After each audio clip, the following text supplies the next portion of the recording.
Kopda B dituntut hukuman mati dan diberhentikan sebagai anggota TNI dari insiden penggerebekan sabung ayam.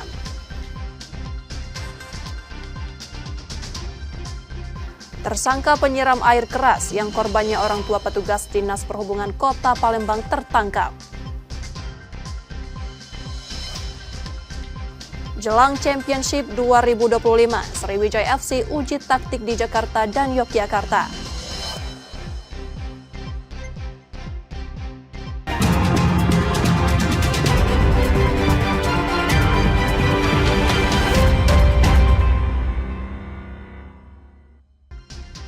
Selamat pagi saudara, apa kabar Anda hari ini?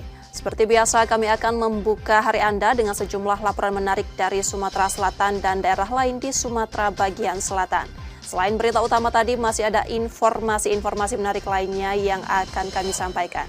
Bersama saya Rizka Silviana, inilah Kompas Sumbaksel selengkapnya di Kompas TV Independen Terpercaya.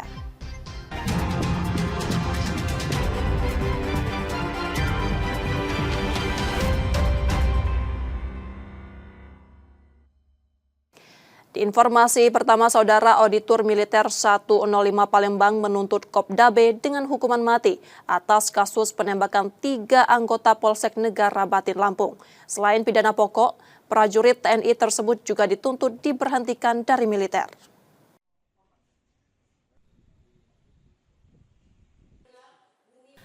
Pengadilan Militer 104 Palembang kembali menggelar sidang lanjutan kasus penembakan 3 anggota Polsek Negara Batin Waikanan Lampung yang gugur saat menggerebek arena sabung ayam. Sidang yang berlangsung pada Senin 21 Juli 2025 memasuki pembacaan tuntutan untuk 2 terdakwa Kopda B dan Pel2L.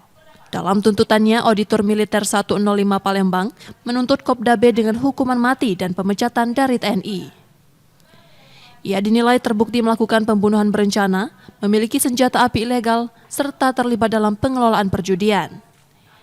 Tuntutan dijatuhkan tanpa adanya pertimbangan yang meringankan, mengingat tindakan terdakwa dianggap mencoreng nama baik institusi TNI.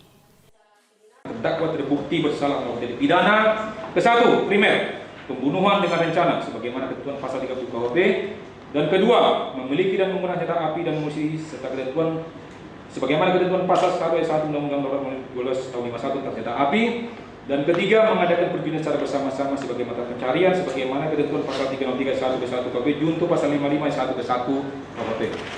Pidana mati. Pidana tambahan dipecat dari Master Ceki Tenyade.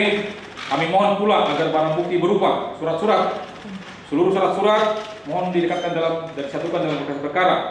Barang-barang, 1 buah senjata api laras panjang, 1 buah magazen, 20 butir munisi, 1 buah selongsong munisi, 8 buah selongsong, 3 buah selongsong munisi, 2 buah selongsong munisi, 1 buah munisi tajam kaliber 9 mm, 2 buah munisi hampa kaliber 5 mm, 1 buah munisi karet kaliber 5 mm, 4 buah selongsong munisi kaliber 5 mm, 9 mm, 3 buah selongsong munisi 5 mm, 5,56 mm, mohon untuk dirampas, untuk dimusnahkan. Sementara itu, Pel2L dituntut 6 tahun penjara dan pemberhentian dari TNI karena perannya dalam mengelola praktik sabung ayam. Tentunya saya sendiri selaku kuasa hukum berterima kasih pada Auditor Militer Palembang terhadap tuntutan yang diberikan hari ini kepada terdakwa. Jujur kami terharu. Walaupun saya hanya sebatas kuasa hukum, tapi sejak awal saya juga mendampingi sampai hari ini. Saya tahu yang dirasakan oleh klien saya. Saya tahu apa yang mereka rasakan. Ya mudah-mudahan nanti majelis hakim bisa benar-benar memberikan juga putusan yang setimpal sama seperti yang kita harapkan ya, hukuman mati itu. Dan ya kami terus berdoa ya. Semoga ini yang benar-benar bisa diwujudkan ya. Ya ini sudah sangat maksimal dan inilah harapan kami semua gitu untuk bisa diberikan tuntutan mati dan pidananya juga nanti hukuman mati. Semoga itu bisa dikabulkan oleh majelis hakim. Sidang akan kembali dilanjutkan pada Senin 28 Juli 2025 dengan agenda pembacaan pledoi dari terdakwa. Yudi Kiswanto, Kompas TV, Palembang, Sumatera Selatan.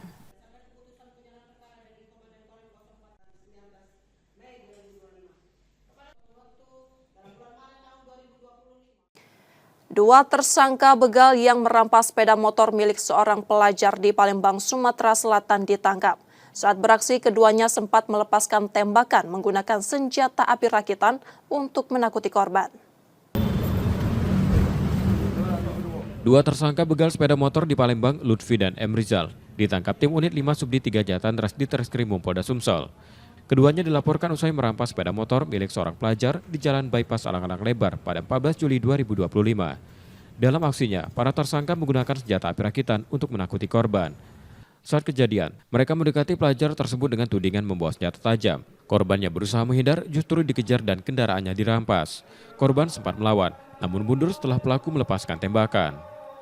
Dari penangkapan itu, polisi menyita senjata api rakitan, 3 butir amunisi, serta uang diduga hasil penjualan motor curian. Kedua pelaku mengaku tidak beraksi sendiri dan polisi kini masih memburu satu rekan mereka yang buron. Dua tersangka pelaku begal dengan menggunakan senjata api. Beberapa barang bukti telah kita sita.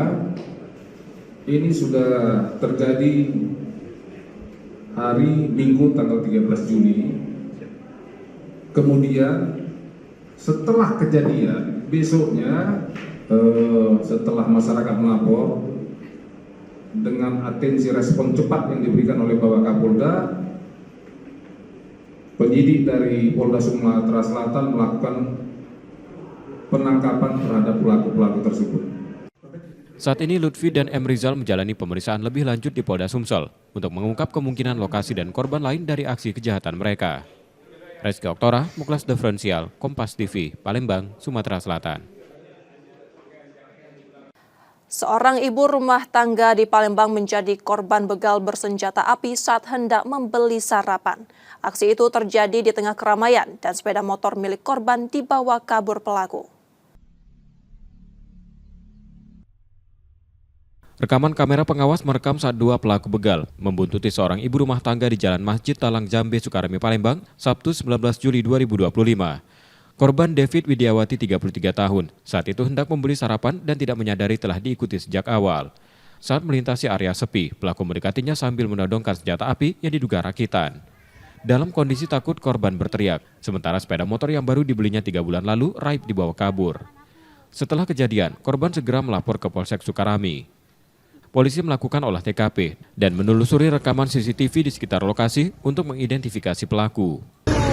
Habis itu, aku nyantai lagi nyampe sini, tidak tahunya dia ke tempat mobil kan, dia nyampe sini sudah mepet di motor aku, dia langsung narik ini apa? Stang motor itu, kami jatuh, aku jatuh. Ayo sempat jatuh. Jatuh ayo teriak. Teriak tolong kan, jadi dia ngeluarin pistol itu kan. Oh dia ngeluarin pistol. Ngancem. Bilang apa Dayu? Yo jangan teriak-teriak kayak itu. Dalam sebulan terakhir, kawasan ini tercatat telah 3 kali menjadi lokasi aksi curanmor dan begal. Namun hingga kini para pelaku belum berhasil ditangkap. Reski Oktora, Muklas Diferensial, Kompas TV, Palembang, Sumatera Selatan.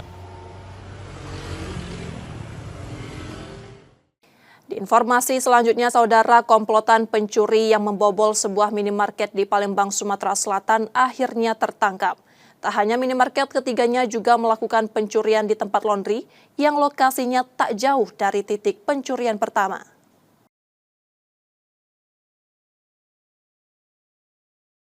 Rekaman kamera pengawas merekam aksi komplotan pencuri yang membobol sebuah minimarket di kawasan Siring Agung, Ilir Bar 1 Palembang. Mereka masuk lewat atap dan membawa kabur ratusan bungkus rokok serta barang-barang dari meja kasir senilai hampir 20 juta rupiah. Berbekal rekaman tersebut, unit 4 Subdit 3 Jatandras Polda Sumsel meringkus 3 pelaku. Salah satu dari mereka bertugas menunggu di atap untuk menerima barang hasil curian dari dalam toko. Dari hasil penyelidikan, diketahui komplotan ini juga beraksi di sebuah tempat laundry tak jauh dari lokasi pertama.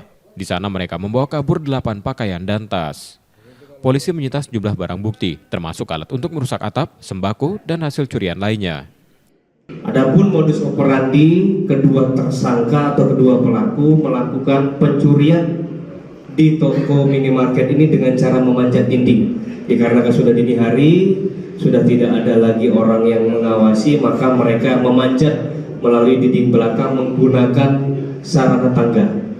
Kemudian tersangka melakukan perbuatan lanjutan, yaitu memotong seng dengan menggunakan alat yang dia bawa, gunting, kemudian menjobol plafon toko, dan akhirnya berhasil masuk ke dalam toko, mengambil barang-barang, kemudian keluar kembali melalui jalur yang sama.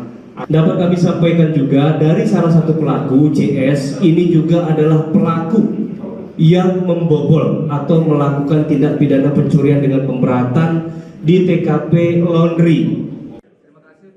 Ketiga tersangka kini ditahan di Polda Sumsel dan tengah diperiksa lebih lanjut terkait kemungkinan lokasi lain yang menjadi sasaran. Mereka terancam hukuman di atas 5 tahun penjara.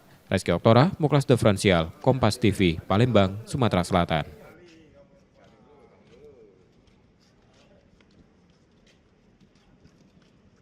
Pelaku penyiraman air keras yang korbannya orang tua petugas Dishub Palembang akhirnya ditangkap.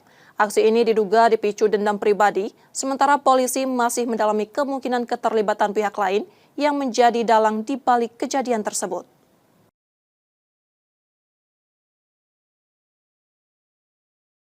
Firwanto, tersangka penyiraman air keras yang korbannya orang tua petugas Dishub Palembang, akhirnya diringkus polisi. Penangkapannya dilakukan setelah polisi menelusuri rekaman CCTV dan menghimpun keterangan sejumlah saksi. Peristiwa itu terjadi pada 10 Juli 2025. Korban, Idham Aziz, 66 tahun, disiram air keras saat berada di depan rumahnya oleh orang tak dikenal. Belakangan diketahui pelaku sempat 2 kali mendatangi rumah korban dengan modus menanyakan prosedur pembuatan kir. Firwanto yang tercatat sebagai warga Kelurahan 3 Ilir, Ilir Timur 2 Palembang merupakan residivis kasus narkoba dan pernah menjalani hukuman pada 2020. Dari hasil pemeriksaan awal, motif penyerangan diduga karena dendam terhadap keluarga korban. Lakukan penangkapan terhadap eksekutor yang menyiram langsung air keras terhadap korban. Untuk pengembangan, setelah nanti kita lakukan penyelidikan, kita akan sampaikan ke teman-teman wartawan. Motif yang kita dalami berdasarkan keterangan yang kita peroleh adalah dendam.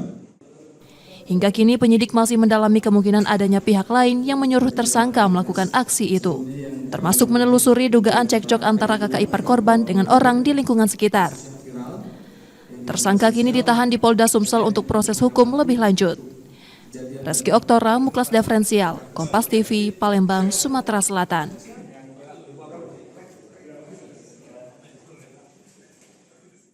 Saudara, setelah jeda kami masih akan kembali dengan informasi dan sorotan menarik lainnya.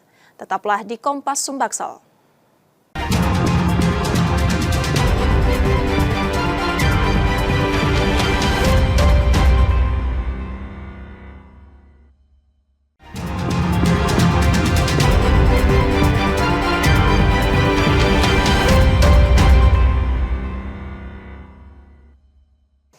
Anda masih menyaksikan Kompas Sumbaksel, Saudara. Saatnya kita akan melihat sorotan dari daerah di Sumatera bagian selatan. Berikut laporan dari Bengkulu, Lampung, dan Bangka Belitung. Warga Pulau Enggano masih menghadapi kendala serius dalam hal transportasi laut, meskipun pemerintah mengklaim layanan kapal sudah mulai normal. Warga mengeluhkan jadwal kapal yang tidak menentu, baik kapal perintis maupun kapal feri. Dalam 2 pekan terakhir, kapal feri difokuskan mengangkut bahan bakar minyak, baik untuk pembangkit listrik maupun kebutuhan masyarakat. Akibatnya warga kesulitan menjual hasil bumi mereka ke kota Bengkulu, lantaran hanya sedikit pisang yang bisa diangkut kapal feri. Ambo Adi, warga desa Banjarsari mengungkapkan, kondisi itu membuat harga pisang masih anjlok, yakni hanya dihargai Rp10.000 hingga Rp20.000 oleh pengepul. Ia pun terpaksa harus melaut untuk menambah penghasilan demi mencukupi kebutuhan sehari-hari dan biaya sekolah anak-anaknya. Harga pisang sekarang itu masih Rp10.000, itu pun yang ukuran yang paling besar. Kalau yang kecilnya itu 3, dihitung 2, berarti kan 3 tandan itu Rp10.000. Nah, jadi sangat nggak sesuai sama pemasukan. Bahkan untuk membiayai hasil kebun itu sendiri udah nggak cukup. Jadi perputaran uang di Enggano ini belum ada. Nah, kalau yang kami lakukan untuk nutupin kekurangan kami di Enggano untuk bayar anak sekolah yang ada di Bengkulu, kami turun ke laut, ya semacam amfibi lah. Ya, jadi begitulah kira-kira keadaan kami di sini, Pak. Nggak ada yang ini, nggak. Kalau sekarang ini katanya sudah ada kemajuan, nggak ada, belum ada dampaknya. Bupati Bengkulu Utara Ari Septia Adinata yang berkunjung ke Pulau Enggano mengakui kapal feri memang difokuskan untuk kebutuhan bahan bakar di Enggano. Namun ia telah bersurat ke Gubernur Bengkulu agar jadwal kapal dan pesawat dapat ditambah menjadi 3 kali dalam seminggu. Bahwa jalur pengapalan kapal Telo ini memang minggu pertama itu fokus dengan BBM. Minggu kedua itu bahan bumi. Bisa dikeluar ke Pulau Enggano. Cuma kami sudah bersurat dengan Pak Gubernur sehingga bisa ditambah jalur laut itu menjadi seminggu itu 2 kali jadi 3 kali, baik udara maupun darat. Harapan masyarakat Enggano kini tertuju pada pemerintah untuk segera menambah frekuensi kapal dan pesawat. Warga Enggano hanya ingin satu hal, kemudahan untuk terhubung dengan daerah lain demi keberlangsungan hidup dan masa depan anak-anak mereka. Gilang Triwibisono, Kompas TV Bengkulu. SH pengendara yang menyerang anggota polisi saat sedang menggelar operasi patuh nala di depan Polres Bengkulu Tengah ternyata merupakan seorang residivis yang sudah 6 kali keluar masuk penjara. Hal ini terungkap usai polisi melakukan pemeriksaan terhadap pelaku yang merupakan warga Kota Bengkulu. Selain itu, dari hasil pemeriksaan juga terungkap pelaku merupakan pengguna narkoba dan mengendarai kendaraan dalam kondisi mabuk saat dihentikan petugas. Motif penyerangan dilakukan pelaku karena tak terima motornya dihentikan petugas saat akan pergi ke Kabupaten Rejang Lebong. Sementara untuk kendaraan yang digunakan pelaku diduga kendaraan bodong karena tak dilengkapi surat kendaraan. Melakukan penyerangan terhadap anggota Lantas menggunakan senjata tajam. Kemudian kami amankan beserta sajamnya. Habis itu kami langsung mengembangkan terduga dan positif menggunakan narkoba. Terima kasih. Sebelumnya seorang pengendara sepeda motor menyerang polisi menggunakan senjata tajam saat tengah berlangsungnya operasi patuh nala. Pelaku sempat kabur ke area perkebunan namun berhasil diamankan. Bayazir Al-Raihan, Kompas TV Bengkulu. WD pria berusia 29 tahun diamankan unit reskrim Polsek Ratu Agung usai menggelapkan 2 unit motor milik rekan kosnya sendiri di Kelurahan Nusa Indah, Kota Bengkulu. Pelaku ditangkap tanpa perlawanan saat sedang berada di sebuah penginapan. Aksi penggelapan dilakukan pelaku dengan cara meminjam kendaraan kepada teman kosnya dengan alasan ingin mencari pekerjaan. Kemudian pelaku kembali tanpa membawa motor korban dan ingin meminjam kembali motor milik teman pria korban untuk menjemput pacarnya. Korban yang sudah mengenal pelaku tanpa curiga meminjamkannya. Namun hingga keesokan harinya motor tersebut tak kunjung dikembalikan. Dari hasil pemeriksaan, pelaku nekat menggelapkan motor rekannya dengan menggadaikan sebesar 6 juta rupiah. Uang tersebut digunakan untuk bermain judi online. Kemudian pelaku membawanya kembali. Setelah itu dihubungi beberapa kali oleh korban. Pelaku tidak menjawab dan HP-nya mati. Nah, setelah kami lakukan penyelidikan, ya, tim opsional kami, ya, Macan Ratu, ya, mendapatkan informasi akan adanya keberadaan pelaku. Ya, kemudian tim bergerak mengamankan pelaku, kemudian diinterogasi. Ya, hasilnya pelaku mengakui. Atas perbuatannya pelaku kini terancam pidana hingga 4 tahun penjara. Bayazir Al-Raihan, Kompas TV Bengkulu. Satlantas Polresta Bengkulu didampingi Propam mengecek satu persatu kendaraan milik anggota Polresta Bengkulu pada Selasa pagi. Pengecekan dilakukan guna memastikan seluruh personel Polresta Bengkulu mematuhi aturan tertib berlalu lintas, seperti menggunakan knalpot standar hingga dilengkapi atribut kendaraan. Hasilnya petugas menemukan 3 kendaraan roda 2 dan 2 kendaraan roda 4 melanggar aturan.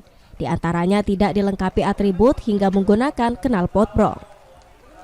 Kendaraan tersebut kemudian langsung diberikan sanksi tilang dan pemilik diberikan teguran.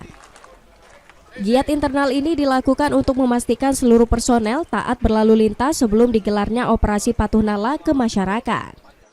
Lakukan pengecekan bersama unit Propos, dapat diamankan 3 kendaraan R2, 2 kendaraan R4. Selanjutnya diapakan itu, Pak? Disanksi? Untuk tindak lanjutnya akan kita lakukan penindakan gakum, yaitu penilangan atau teguran, terutama akan ditilang. Pelanggarannya untuk R2 tidak memiliki kelengkapan, plat motor, TNKB kurang. Operasi Patuh Nala 2025 sendiri akan berlangsung selama 14 hari hingga tanggal 27 Juli 2025 mendatang. Kegiatan akan menyasar seluruh bentuk pelanggaran lalu lintas. Bayazir Al-Raihan, Kompas TV Bengkulu. Sekolah-sekolah di Kabupaten Mukomuko Bengkulu kini tengah menggelar masa pengenalan lingkungan sekolah atau MPLS. Wajah-wajah ceria terlihat dari para siswa baru yang semangat mengikuti hari-hari pertama mereka di sekolah. Namun suasana berbeda terasa di SD Negeri 7 Mukomuko, Desa Ujung Padang, Kecamatan Kota Mukomuko. Pada tahun ajaran ini, sekolah hanya menerima 6 siswa baru. 5 anak datang di hari pertama MPLS. 1 orang menyusul di hari kedua. Kepala Sekolah Rislina menyebut jumlah itu jauh dari kata ideal. Menurutnya, satu rombongan belajar seharusnya berisi minimal 20 murid, namun kenyataannya hanya 6 yang mendaftar. Kondisi itu tak hanya dialami kelas 1, jumlah siswa di kelas lainnya juga minim. Seperti kelas 2 hanya berisi 10 murid dan kelas 3 hanya 5 orang siswa. Rislina mengaku sempat berharap sistem zonasi akan menambah jumlah siswa, tapi kenyataannya sistem itu tak membawa dampak signifikan. Permasalahan lain juga datang dari kondisi bangunan. Beberapa ruang kelas mengalami kerusakan, termasuk plafon yang bolong dan ruang guru yang mulai lapuk. Proposal perbaikan sudah diajukan, namun hingga kini belum ada tanggapan.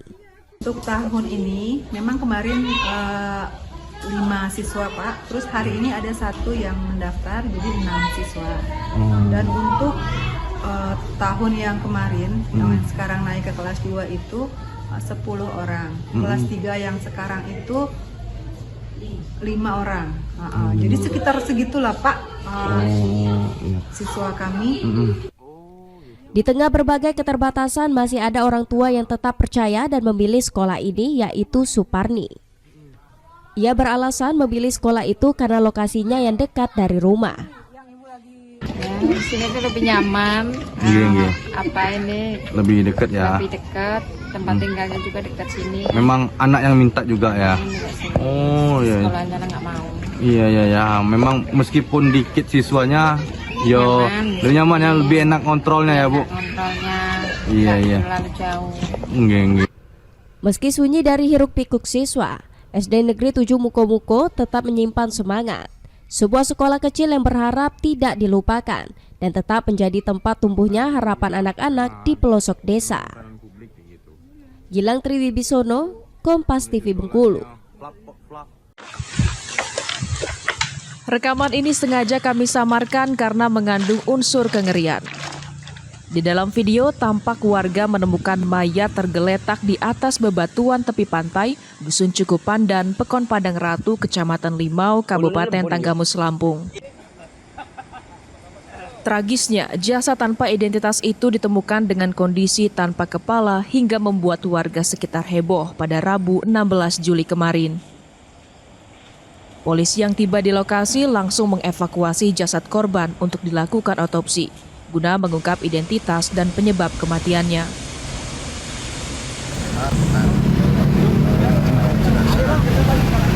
Sekitar pukul 4 sore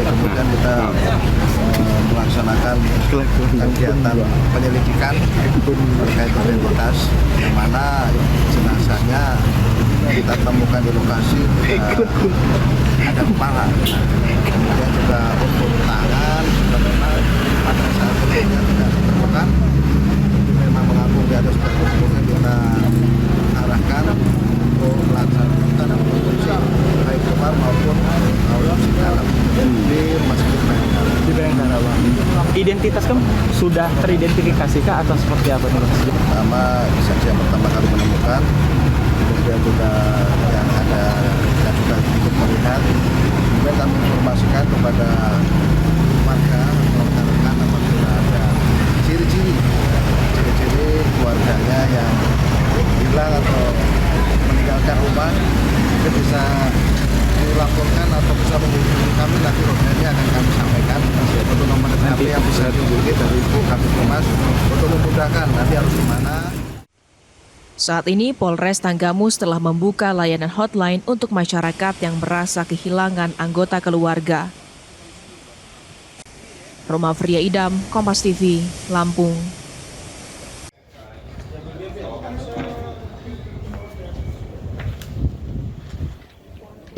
Dua orang hanya bisa tertunduk saat digelandang oleh petugas unit reskrim Polsek Teluk Betung Timur Polresta Bandar Lampung. Kedua pelaku, Juliansyah dan Denny Asari ini juga merupakan residivis yang kembali melancarkan aksi pencurian dengan cara merusak pintu hingga berhasil masuk ke dalam rumah dan leluasa menggasak harta benda korban. Dari aksinya ini pelaku berhasil membawa lari sepeda motor, ponsel genggam, dan uang tunai di dalam lemari yang digunakan para pelaku sebagai modal judi online hingga berfoya-foya.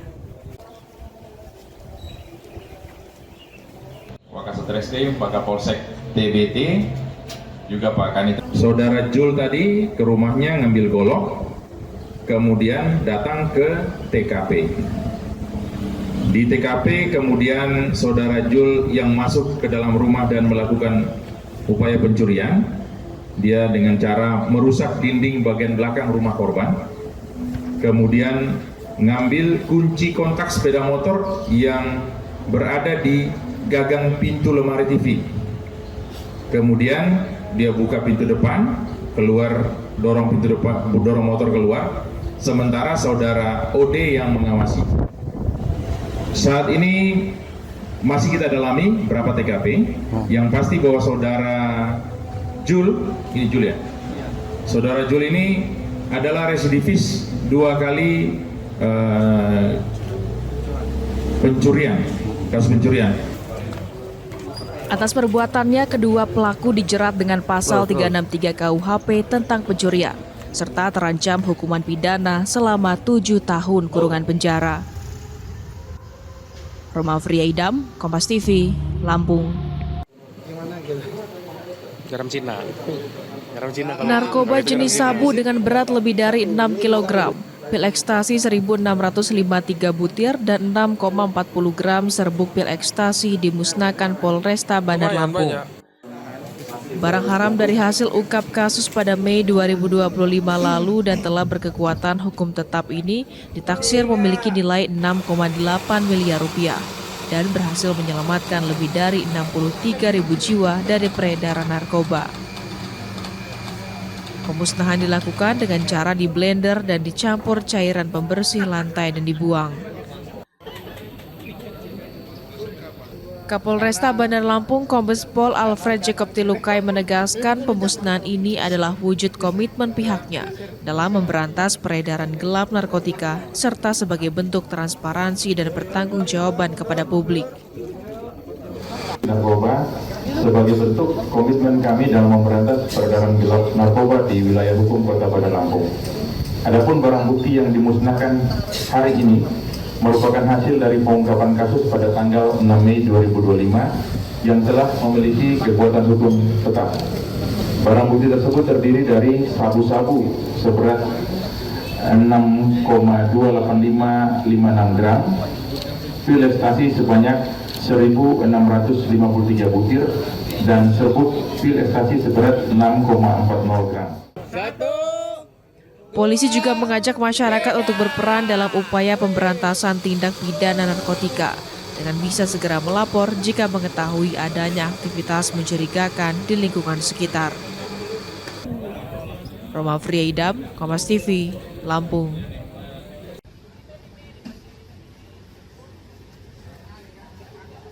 Para pekerja menyerbu kantor pos Pangkal Pinang. Mereka datang untuk mencairkan bantuan subsidi upah atau BSU dari Kementerian Ketenagakerjaan senilai Rp600.000.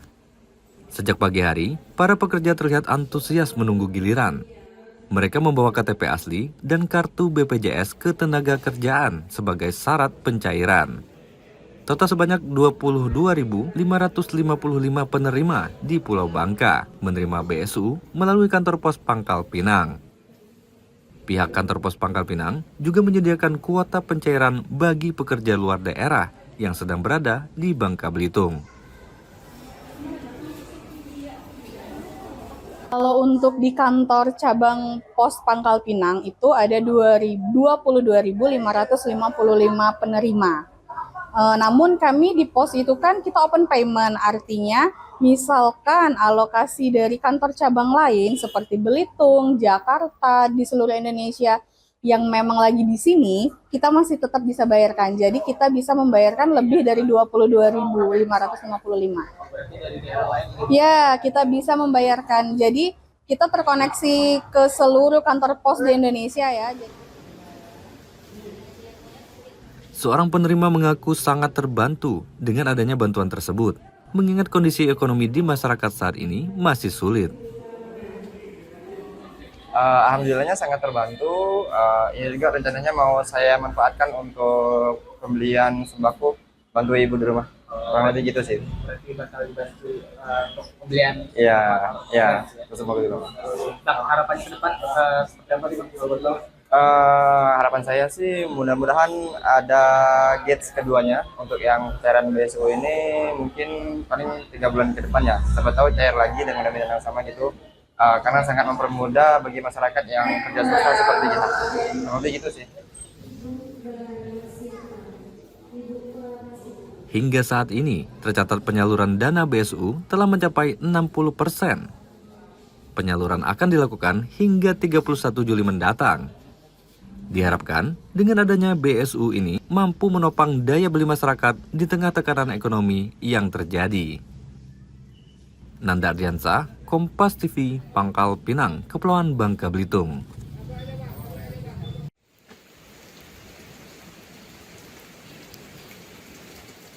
Siapa sangka, dari halaman rumah seorang pria di Pangkal Pinang mampu mengubah limbah menjadi cuan. Didik Sugianto sukses membudidayakan ulat maggot sejak 2021. Awalnya, ia hanya ingin memberi makan ikan lele peliharaan. Kemudian ia tertarik dan belajar untuk membudidayakan maggot di pekarangan rumahnya. Namun siapa sangka, kini ia bisa memanen hingga 20 kg setiap harinya. Maggot biasanya digunakan sebagai pakan ternak seperti ayam, ikan lele, patin, hingga burung.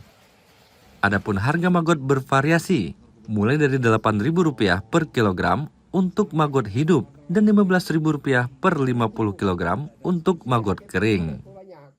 Tak hanya itu, kotoran maggot juga dijadikan tanah kompos untuk pertanian dan dijual Rp5.000 per kilogramnya. Jadi sangat-sangat membantu untuk pembudidaya lele, bahkan peternak ayam. Untuk pertaniannya kita bisa pakai kaskot. Kaskot itu kotoran dari maggot. Jadi limbah organik yang masuk ke maggot itu sudah zero waste. Jadi sudah tidak ada lagi yang terbuang. Total tadi sudah berapa lama Pak budidaya maggot?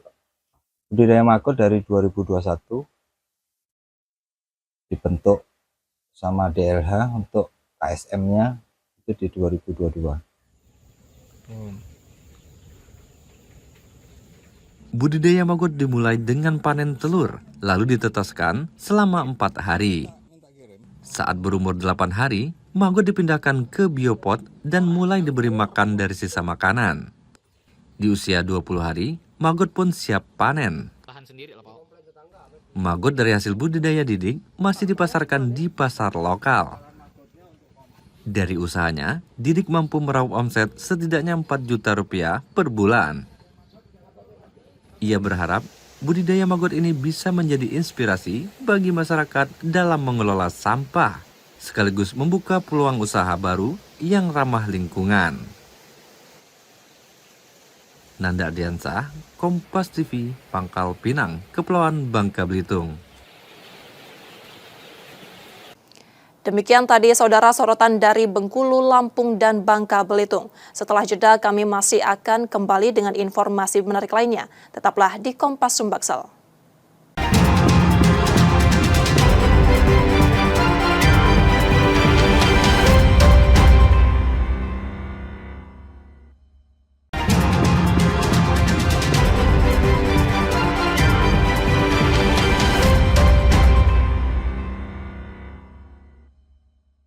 Rizka Silviana masih bersama Anda di Kompas Sumbaksel.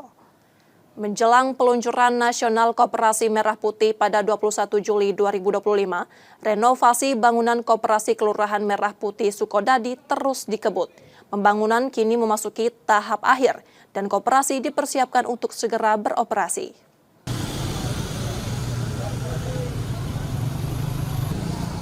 Koperasi Kelurahan Merah Putih Sidodadi menjadi pionir koperasi modern di Kota Palembang.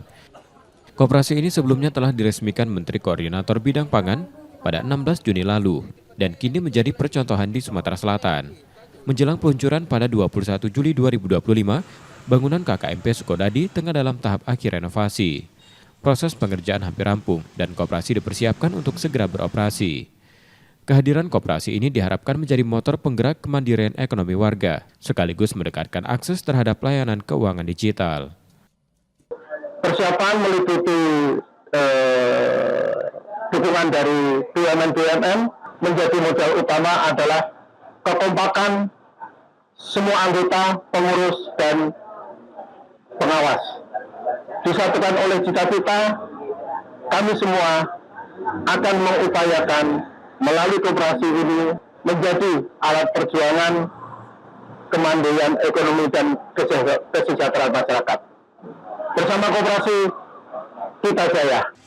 Peran perbankan turut dilibatkan untuk mengedukasi masyarakat mengenai mekanisme transaksi secara online. Sejalan dengan program pemerintah untuk cashless, jadi harapannya seluruh transaksi keuangan dari Koperasi Merah Putih ini bisa dilakukan lebih terperinci melalui cash management. Harapannya kita semua BUMN support penuh untuk program pemerintah ini untuk menjadikan Koperasi Merah Putih khususnya di Sukodadi, Kecamatan Sukorame ini menjadi salah satu koperasi mop-up yang merupakan koperasi yang tumbuh dan berkembang sejalan dengan program pemerintah. Koperasi Merah Putih diharapkan mampu memperkuat ekonomi di tingkat desa dan kelurahan, serta memperluas jangkauan digitalisasi hingga ke akar rumput. Muhammad Reza Pahlevi, Kompas TV, Palembang, Sumatera Selatan. Saudara Dinas Perdagangan Kota Palembang bersama tim Bapokting, Metrologi, Satgas Pangan, BPOM, dan Bank Indonesia sudah melakukan pemeriksaan langsung produsen peredaran beras premium di kota ini. Hasil pemeriksaan kualitas dan kuantitas beras premium sesuai standar. Dinas Perdagangan Kota Palembang bersama tim Bapokting, Metrologi, Satgas Pangan, BPOM, dan Bank Indonesia melakukan pengawasan langsung terhadap peredaran beras premium di wilayah kota. Langkah ini merupakan tindak lanjut atas temuan Satgas Pangan Nasional terkait 212 produsen beras yang diduga tidak memenuhi standar mutu, termasuk diantaranya produsen belitang panen raya asal Sumatera Selatan. Tim gabungan telah mendatangi pabrik BPR di kawasan Kertapati Palembang. Hasil pemeriksaan menunjukkan kualitas dan kuantitas beras premium yang diproduksi telah sesuai dengan standar pemerintah. Ya, hari ini sudah kita lihat langsung dengan teman-teman semua juga. Kita tidak melihat sesuatu yang terkait dengan promosi ini. Ya, kita sudah mengingatkan dengan pihak distributor untuk mengikuti aturan yang ada dan mereka kita wajibkan untuk selalu menjual di bawah harga eceran. Pihak produsen juga memastikan produk mereka memenuhi kriteria beras premium sesuai aturan yang berlaku. Beberapa parameter seperti tingkat kebersihan, kadar air, dan persentase butir patah menjadi tolak ukur klasifikasi tersebut. Ini bermacam-macam. Ada yang dioplos, ada yang melewatin HET, ada yang kadar brokernya berkurang. Ini kan kita tidak tahu dugaan. Bukannya dituduh oplos, bukannya terdakwa, kan diduga. Ya, beras premium sesuai standar pemerintah. Kadar brokernya maksimum 15%, kepalanya 85%, kadar air yang 14, dan derajat kokohnya di 100 kalau pemerintah. Tetapi kita lebih, justru 110. Dinas Perdagangan mengimbau masyarakat agar tetap tenang dan tidak khawatir berlebihan terhadap hal tersebut, karena pengawasan dan pemeriksaan terus dilakukan secara berkala untuk menjaga mutu dan keamanannya. Nur Muhammad, Kompas TV, Palembang, Sumatera Selatan. Beralih ke informasi seputar olahraga, Saudara. Tim EPA Sriwijaya FC U20 menuntaskan rangkaian pemusatan latihan di Pulau Jawa. Selama menjalani agenda tersebut, skuad muda Laskar Wongkito mengikuti sejumlah laga uji coba yang dinilai cukup memuaskan.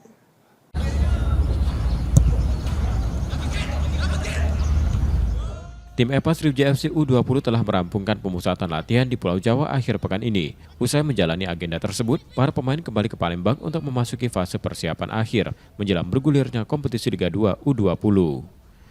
Selama berada di Jakarta, skuad muda Laskar Wongkito menjalani 3 laga uji coba.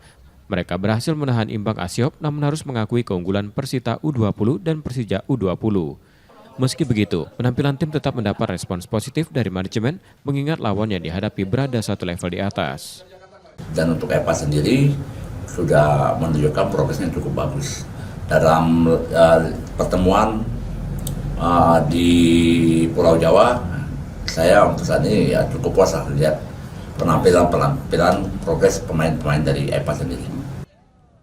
Saat ini tim EPA Sriwijaya FC U20 diperkuat 30 pemain, 5 diantaranya masih berstatus trial. Nur Muhammad, Kompas TV, Palembang, Sumatera Selatan.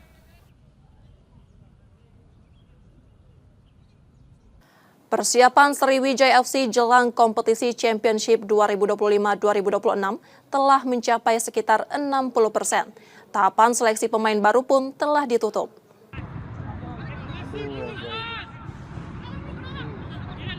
Menjelang bergulirnya Championship 2025-2026, manajemen Sriwijaya FC terus mempersiapkan tim. Saat ini perkembangan persiapan sudah mencapai 60% dengan 31 pemain berstatus trial yang masih dipantau pelatih kepala Ahmad Zulkifli.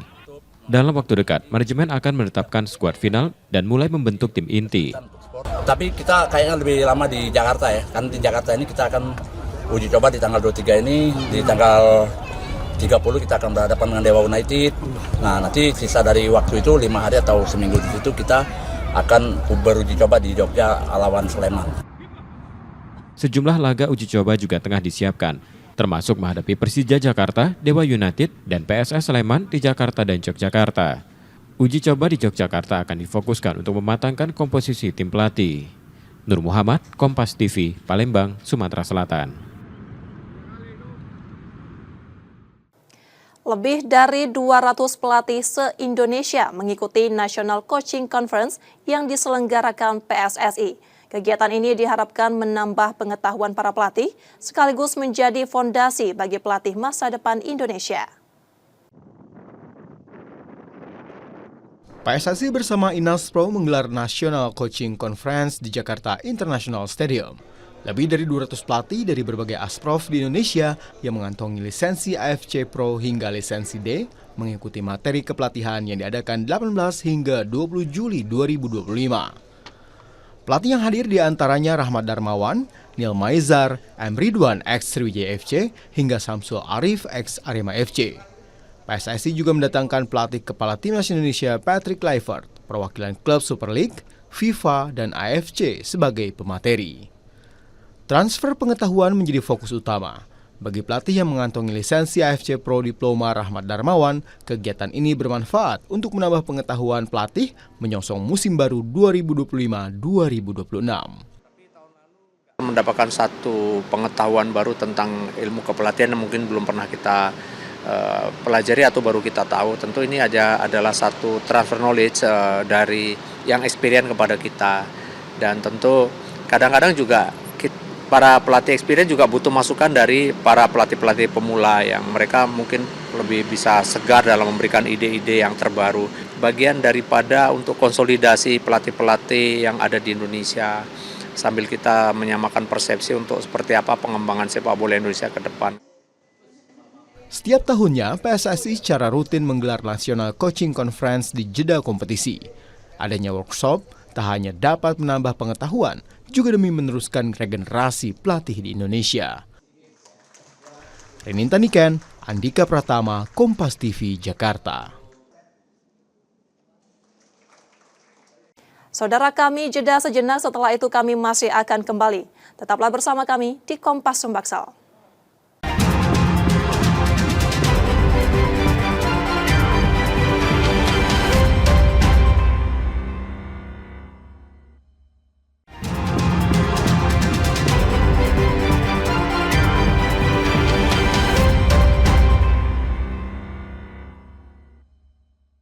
Anda masih menyaksikan Kompas Sumbaksel, saudara. Jika Anda tidak sempat menyaksikan sorotan utama kami, berikut laporan utama Kompas Sumbaksel hari ini.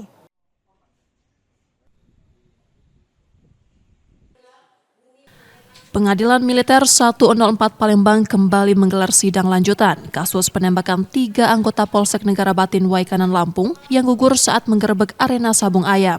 Sidang yang berlangsung pada Senin 21 Juli 2025 memasuki pembacaan tuntutan untuk 2 terdakwa Kopda B dan Pel2L.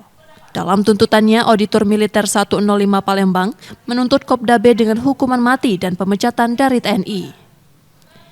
Ia dinilai terbukti melakukan pembunuhan berencana, memiliki senjata api ilegal, serta terlibat dalam pengelolaan perjudian.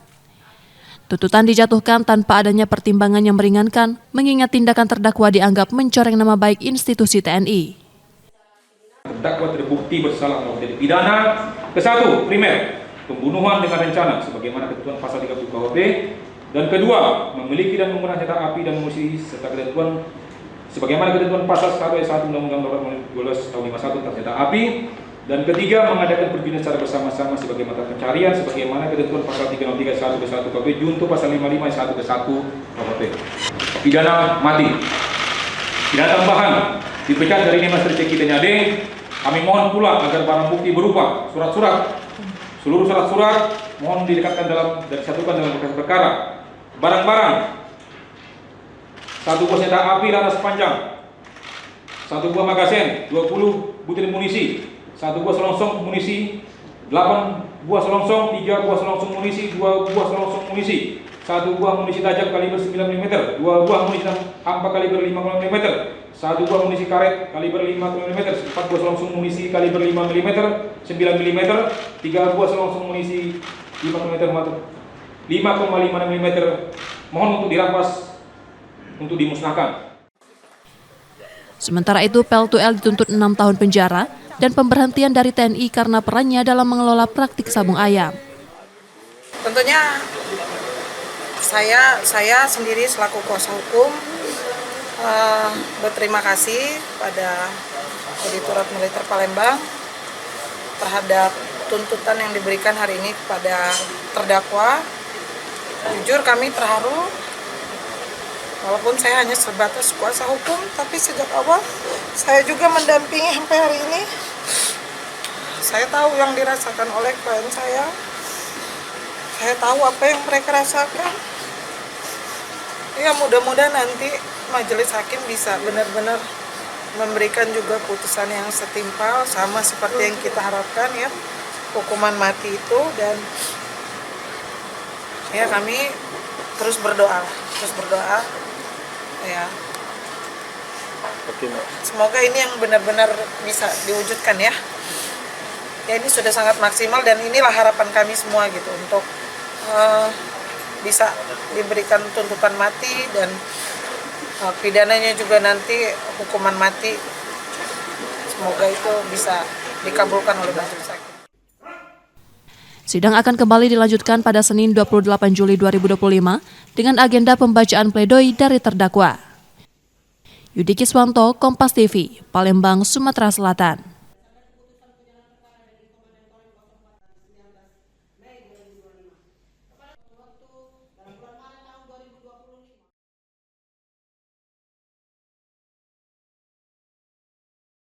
Firwanto, tersangka penyiraman air keras yang korbannya orang tua petugas di Palembang, akhirnya diringkus polisi. Penangkapannya dilakukan setelah polisi menelusuri rekaman CCTV dan menghimpun keterangan sejumlah saksi. Peristiwa itu terjadi pada 10 Juli 2025. Korban, Idham Aziz, 66 tahun, disiram air keras saat berada di depan rumahnya oleh orang tak dikenal. Belakangan diketahui pelaku sempat 2 kali mendatangi rumah korban dengan modus menanyakan prosedur pembuatan kir. Firwanto yang tercatat sebagai warga Kelurahan 3 Ilir, Ilir Timur 2 Palembang merupakan residivis kasus narkoba dan pernah menjalani hukuman pada 2020. Dari hasil pemeriksaan awal, motif penyerangan diduga karena dendam terhadap keluarga korban. Lakukan penangkapan terhadap eksekutor yang menyiram langsung air keras terhadap korban. Untuk pengembangan setelah nanti kita lakukan penyelidikan, kita akan sampaikan ke teman-teman wartawan. Motif yang kita dalami berdasarkan keterangan yang kita peroleh adalah dendam. Hingga kini penyidik masih mendalami kemungkinan adanya pihak lain yang menyuruh tersangka melakukan aksi itu, termasuk menelusuri dugaan cekcok antara kakak ipar korban dengan orang di lingkungan sekitar. Tersangka kini ditahan di Polda Sumsel untuk proses hukum lebih lanjut. Reski Oktora, Muklas Diferensial, Kompas TV, Palembang, Sumatera Selatan.